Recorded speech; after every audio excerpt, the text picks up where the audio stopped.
Bonsoir Patricia. Quelle est la tonalité globale de ce deuxième bulletin trimestriel économique?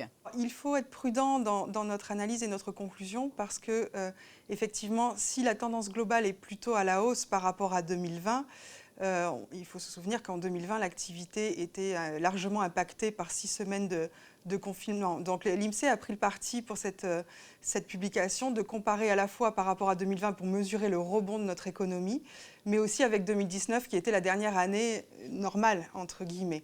Donc si l'on compare par rapport à 2020, on est effectivement sur une tendance plutôt à la hausse. Par rapport à 2019, on peut se satisfaire des résultats puisqu'on constate que certains indicateurs et certains secteurs retrouvent leur niveau d'avant-crise. Donc un bilan plutôt positif, mais à prendre avec prudence. Mais donc on dit plutôt que c'est une dynamique de reprise qui est enclenchée, une bouffée d'air, ou les chiffres restent encore un peu timorés? Bien évidemment, les chiffres restent timorés puisque on reste impacté à la fois par la situation sanitaire et économique mondiale également, par des restrictions de voyage qui impactent largement certains secteurs d'activité, par exemple, mais on est plutôt sur la bonne voie. Alors parlons plus particulièrement d'un secteur qui intéresse le plus grand nombre, l'emploi. À Mhm. quel niveau se situe-t-il? Il faut se rappeler donc qu'au premier trimestre de l'année, l'emploi était vraiment dans une situation compliquée. Pour autant, sur ce deuxième trimestre, il repart à la hausse. Au mois de juin, on repasse enfin la barre des 55 000 emplois. On est à un peu plus de 56 000 emplois aujourd'hui. Il faut se rappeler qu'au mois de mars, on était à 51 000. Donc c'est un gain d'emploi important, avec bien évidemment des disparités sectorielles, même si sur 5 secteurs sur 12 dépassent leur niveau d'avant-crise. Mais globalement, on repart à la hausse.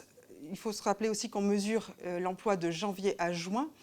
Les heures travaillées repartent à la hausse également. On a un gain de près de 5 millions d'heures par rapport à l'an dernier à la même période. On reste en recul par rapport à 2019, c'est évident et ce n'est pas surprenant. Mais on arrive petit à petit, au niveau du nombre d'heures travaillées en tout cas, à notre niveau d'avant-crise. Voilà pour l'emploi. Pour ce qui concerne le chiffre d'affaires de la principauté, le chiffre d'affaires des entreprises de la principauté, que reflète-t-il?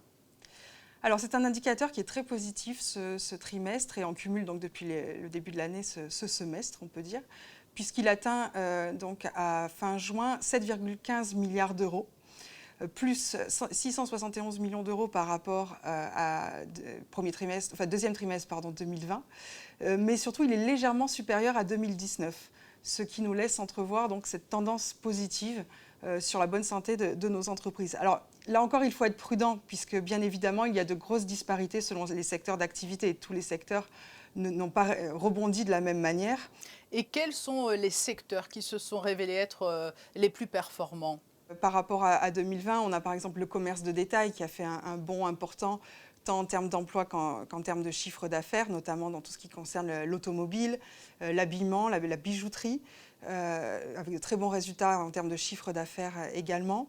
Le commerce de gros avec la reprise des échanges extérieurs, import-export, donc notamment tout ce qui concerne l'intermédiation du commerce dans les métaux, dans les carburants, dans les machines, est bien reparti à la hausse et pousse ce secteur vers le haut, tant en termes de chiffre d'affaires que d'emploi. Et puis un secteur incontournable aujourd'hui, la construction, qui n'avait pas vraiment été impactée par la crise et qui continue à augmenter sur tous ces indicateurs.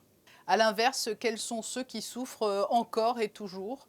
Alors l'hébergement-restauration, là encore, il n'y a pas de surprise, on a des indicateurs qui sont à la hausse en termes d'emploi, en termes de chiffre d'affaires, en termes de taux d'occupation hôtelier, mais on reste bien en dessous des résultats des années 2019 et avant, qui étaient de bonnes années pour ce secteur d'activité.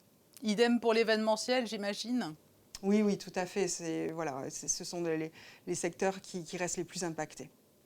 On sait qu'il est bien difficile de savoir quand cette crise s'achèvera durablement.